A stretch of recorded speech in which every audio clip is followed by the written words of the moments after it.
باللہ من الشیطان اللعین الرجیم بسم اللہ الرحمن الرحیم اللہم صلی علی سیدنا و مولانا محمد النبی الامی وعلی آلہ وصحبہ وبارک وسلم الی یوم الدین۔ پارہ نمبر 15 سورہ بنی اسرائیل۔ آج کا ہمارا سبق آیت نمبر 90 سے ہے۔ آئیے چلتے ہیں تلاوت کلام رحمان کی طرف۔ وَقَالُوا لَن نُّؤْمِنَ لَكَ حَتَّى تَفْجُرَ لَنَا مِنَ الْأَرْضِ يَنبُوعًا أَوْ تَكُونَ لَكَ جَنَّةٌ مِّن نَّخِيلٍ وَعِنَبٍ فَتُفَجِّرَ الْأَنْهَارُ خِلَالَهَا تَفْجِيرًا أَوْ تُسْقِطَ السَّمَاءَ كَمَا زَعَمْتَ عَلَيْنَا كِسَفًا أَوْ تَأْتِيَ بِاللَّهِ وَالْمَلَائِكَةِ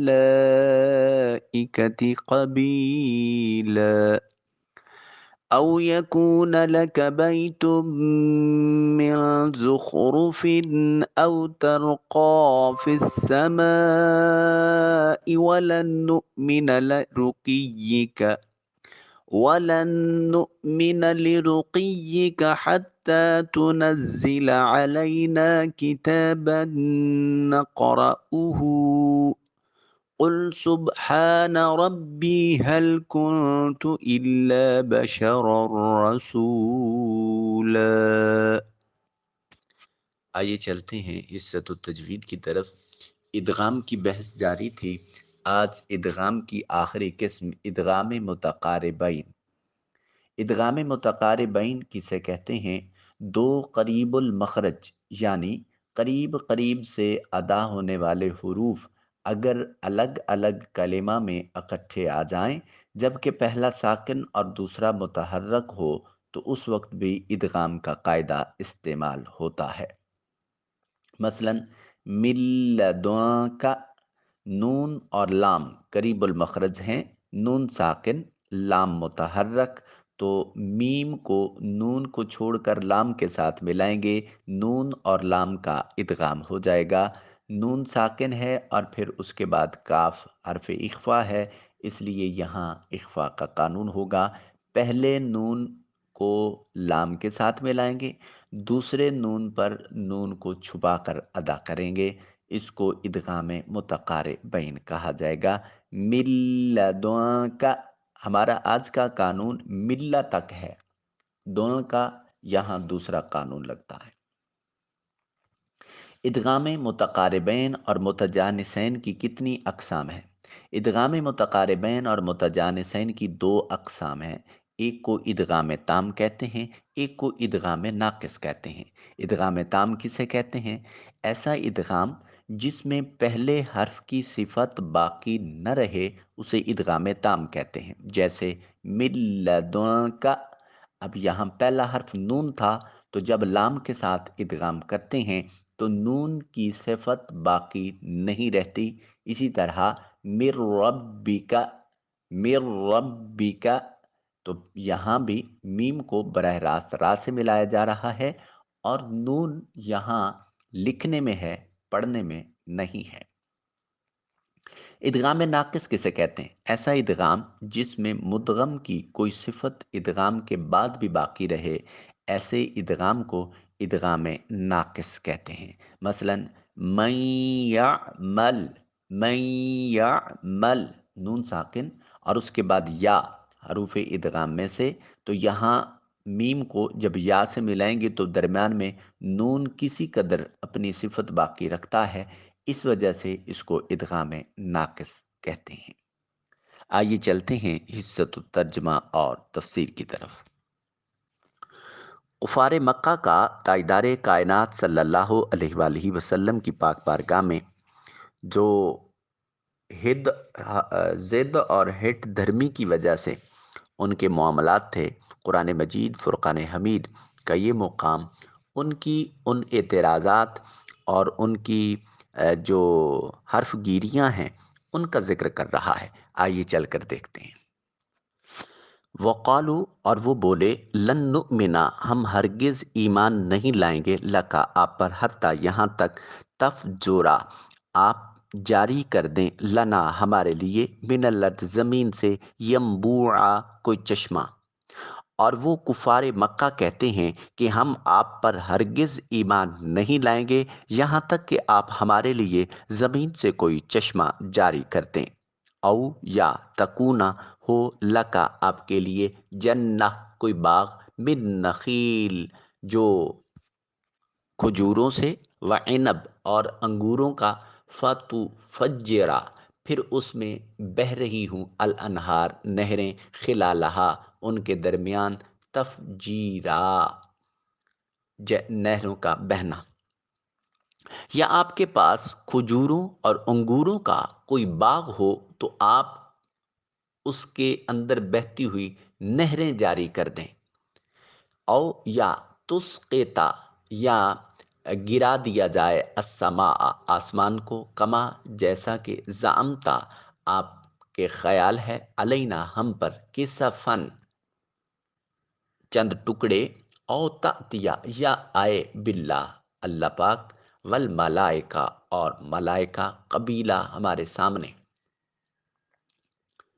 یا جیسا کہ آپ کا خیال ہے ہم پر ابھی آسمان کے چند ٹکڑے گرا دیں یا آپ اللہ کو اور فرشتوں کو ہمارے سامنے لے آئیں۔ او یا یقونا ہو لکا آپ کے لیے بیت گھر من زخرف جو سونے سے بنا ہوا ہو۔ او یا ترقا آپ ترقی کریں آپ چڑھیں فی السماء آسمان میں۔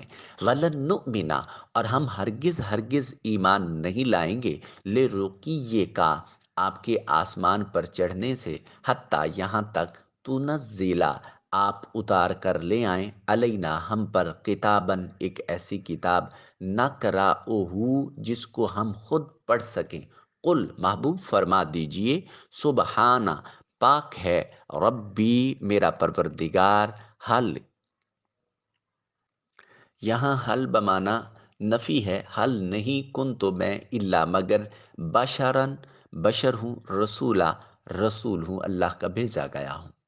یا آپ کا کوئی سونے کا گھر ہو جس میں آپ خوب عیش سے رہیں یا آپ آسمان پر چڑھ جائیں پھر بھی ہم آپ کے آسمان میں چڑھ جانے پر ہرگز ایمان نہیں لائیں گے یہاں تک کہ آپ وہاں سے ہمارے اوپر کوئی کتاب اتار لائیں جسے ہم خود پڑھ سکیں۔ فرما دیجئے میرا رب ان خرافات سے الجھنے سے پاک ہے میں تو ایک انسان اور اللہ کا بھیجا ہوا رسول ہوں۔ ان آیات پاک کا شان نزول یہ ہے کہ جب قرآن کریم کا اعجاز خوب ظاہر ہو چکا واضح معجزات نے حجت قائم کر دی کفار کے لیے عذر کی کوئی صورت باقی نہ رہی تو وہ لوگوں کو مغالطہ میں ڈالنے کے لیے طرح طرح کی نشانیاں طلب کرنے لگے۔ انہوں نے کہہ دیا ہم ہرگز آپ پر ایمان نہیں لائیں گے جب تک یہ ہماری باتیں پوری نہ ہوں۔ چنانچہ روایت میں ہے کہ کفار قریش کے سردار کعبہ معظمہ میں جمع ہوئے اور انہوں نے رسول اللہ صلی اللہ علیہ وسلم کو بلوایا۔ تاجدار کائنات صلی اللہ علیہ وسلم تشریف لائے۔ انہوں نے کہا ہم نے آپ کو اس لیے بلایا ہے کہ آج گفتگو کر کے آپ سے معاملات طے کر لیے جائیں تاکہ ہم پھر آپ کے حق میں کوئی بھی کارروائی کرنے میں معذور سمجھے جائیں۔ عرب میں کوئی ایسا آدمی نہیں ہوا جس نے اپنی قوم پر وہ شدتیں کی ہوں جو آپ نے کر دی ہیں۔ آپ نے ہمارے باپ دادا کو برا کہا ہمارے دین کو عیب لگائے ہمارے دانش مندوں کو کم العقل ٹھہرایا ہمارے معبودوں کی توہین کی ہماری جماعت متفرق کر دی اور کوئی برائی اٹھا نہ رکھی یعنی سب کچھ آپ نے کیا۔ یہ بتاؤ کہ اس سے تمہاری غرض کیا ہے؟ اگر تم مال چاہتے ہو تو ہم تمہارے لیے اتنا مال جمع کر دیں گے کہ ہماری قوم میں تم سب سے زیادہ مالدار ہو جاؤ گے، اور اگر اعزاز چاہتے ہو تو ہم تمہیں اپنا سردار بنا لیں، اور اگر ملک و سلطنت چاہتے ہو تو ہم تمہیں بادشاہ تسلیم کر لیں۔ یہ سب باتیں کرنے کے لیے ہم تیار ہیں، اور اگر تمہیں کوئی دماغی بیماری ہو گئی ہے نعوذ باللہ یا کوئی خلش ہو گیا ہے تو ہم تمہارا علاج کر دیں اور اس میں جس قدر خرچ ہو اٹھائیں۔ سرکار دو عالم صلی اللہ تعالیٰ علیہ وآلہ وسلم نے فرمایا ان میں سے کوئی بات نہیں اور میں مال، سلطنت اور سرداری کسی چیز کا طالب نہیں ہوں۔ بات صرف اتنی ہے کہ اللہ رب العزت نے مجھے رسول مکرم صلی اللہ علیہ وسلم بنا کر بھیجا ہے، مجھ پر اپنی کتاب نازل فرمائی اور حکم دیا ہے کہ میں تمہیں اس کے ماننے پر اللہ کی رضا اور نعمت آخرت کی بشارت دوں اور انکار کرنے پر عذاب الہی کا خوف دلاؤں۔ میں نے تمہیں اپنے رب کائنات کا پیغام پہنچایا ہے، اگر تم اسے قبول کرو تو یہ تمہارے لیے دنیا و آخرت کی خوش نصیبی ہے، اور نہ مانو تو میں صبر کروں گا اور اللہ کریم کے فیصلے کا انتظار کروں گا۔ اس پر ان لوگوں نے کہا، اے محمد صلی اللہ علیہ وسلم، اگر آپ ہمارے معروضات کو قبول نہیں کرتے تو ان پہاڑوں کو ہٹا دیجئے، میدان صاف نکال دیجئے، نہریں جاری کر دیجئے، ہمارے مرے ہوئے باپ دادا کو زندہ کر دیجئے، ہم ان سے پوچھ کے دیکھیں کہ جو آپ فرماتے ہیں کیا وہ سچ ہے؟ اگر وہ کہہ دیں گے تو ہم مان لیں گے۔ تاجدار کائنات صلی اللہ علیہ وسلم نے فرمایا، میں ان باتوں کے لیے نہیں بھیجا گیا، اور جو پہنچانے کے لیے میں بھیجا گیا تھا وہ میں نے پہنچا دیا۔ اگر تم مانو تو تمہارا نصیب ہے، اور نہ مانو تو میں خدائی فیصلے کا انتظار کروں گا۔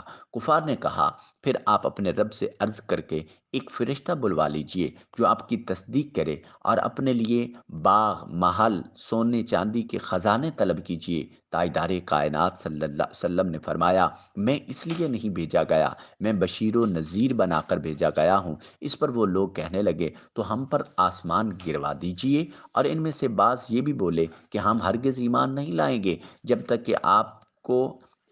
تک کہ اللہ پاک کو اور فرشتوں کو ہمارے پاس آپ خود نہ لے آئیں۔ اس پر نبی کریم صلی اللہ علیہ وسلم اس مجلس سے اٹھ کر تشریف لے آئے، اور عبداللہ بن امیہ آپ کے ساتھ اٹھا، آپ سے کہنے لگا، خدا کی قسم میں کبھی مان نہیں لاؤں گا جب تک کہ آپ سیڑھی لگا کر آسمان پر نہ چڑھو، میری نظروں کے سامنے وہاں سے ایک کتاب اور فرشتوں کی ایک جماعت لے کر نہ آؤ، اور خدا کی قسم اگر یہ بھی کرو تو میں سمجھتا ہوں کہ میں پھر بھی نہیں مانوں گا۔ حضور پر نور شافع یوم النشور صلی اللہ علیہ وسلم نے جب دیکھا کہ یہ لوگ اس قدر ضد اور عناد میں ہیں، ان کے حق سے دشمنی حد سے بھی گزر گئی ہے، تو اس وقت آپ صلی اللہ علیہ وسلم کو ان کی حالت پر رنج ہوا۔ اس پر یہ آیات مقدسات نازل ہوئیں۔ پھر اللہ رب العزت نے تاجدار کائنات صلی اللہ علیہ وسلم کو حکم دیا، ارشاد فرمایا، قل محبوب آپ فرما دیجئے، سبحان ربی، میرا رب پاک ہے۔